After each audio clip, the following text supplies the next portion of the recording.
Hi everyone, here we've got HTC Desire 12 Plus and let me show you how to turn off running apps on this device. So actually all you have to do is open the recents, and you can do it by tapping on the square icon right here. Let's tap on it, and as you can see here we've got the list of previously opened apps. In order to close only one of it, just tap on this X button right on it, and as you can see it disappears.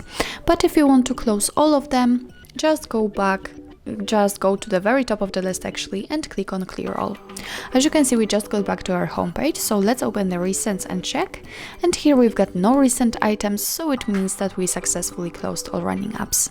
So that's all. This is how to close background apps in your HTC Desire 12 Plus. Thank you so much for watching, and if you find that this video was helpful, please hit the subscribe button and leave the thumbs up.